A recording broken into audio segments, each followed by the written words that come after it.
In this specific video, you're going to learn how to create call to action forms or inquiry forms and customize them. And this is part number 1. And part number 2, we're going to take the forms and we're going to add them to your WordPress site. So some things to think about before we actually go ahead and create the form. What is your purpose for the form? And what action are you trying to get them to achieve? Are you trying to get them to just contact you, inquire about your product or service, or a quote form? And what email address do you want the inquiries or the quote forms to be sent to? Because you're going to need this information when we set up the forms.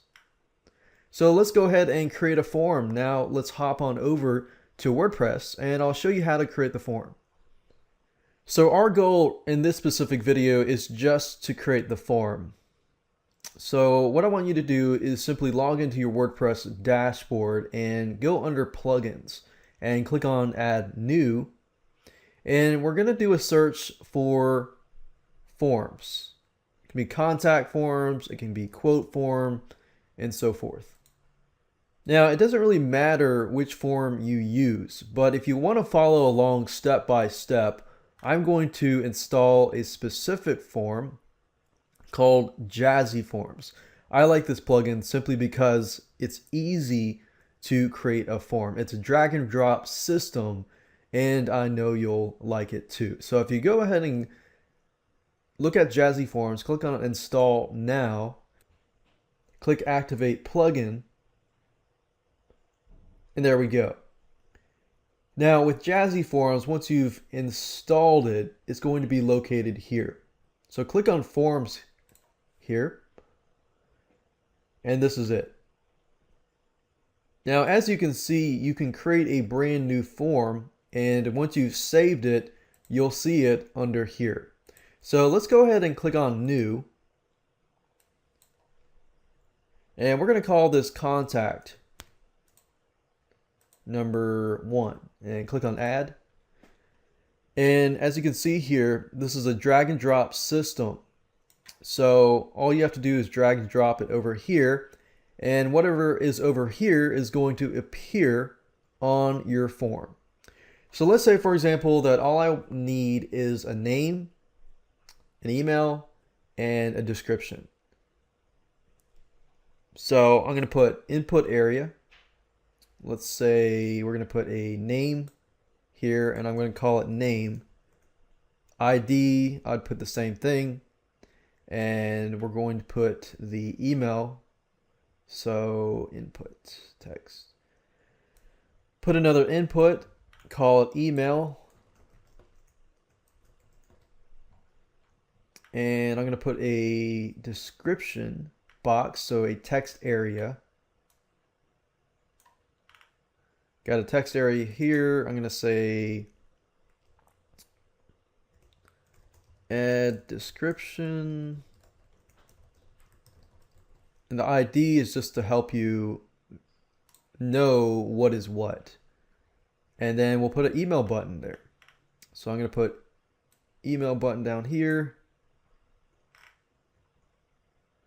And I'm going to say submit.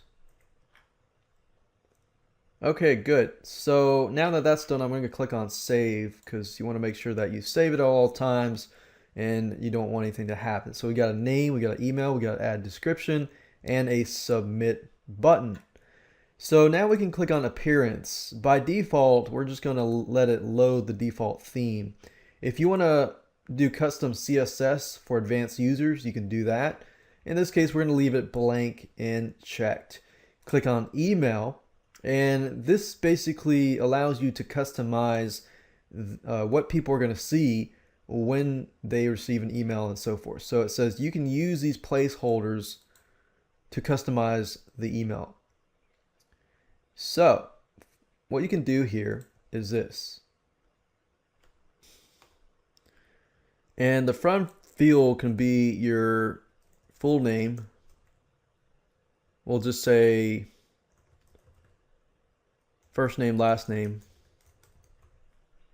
And CC could be an email address. Let's say you want a carbon copy or a blind carbon copy of each and every email. And you can put the subject line and a message. And you can customize the message, and you can say, hello, name. Thanks for submitting your inquiry to us, etc., etc. And I'm going to show you a conversion tactic and strategy in the next video, which you can apply to the specific area here. But this is just to show you that you can customize everything. Like the from can actually include just name and email, or and so forth. And when you're done, click on save and click on general. We've got the contact form title, ID, and this is the shortcode which you're going to need later on. But I'm going to show you that in the next video. So click on save, and we're pretty much done. And in the next video, I'm going to show you how to basically take the shortcode here, add it to a posting page, and also add it to a sidebar.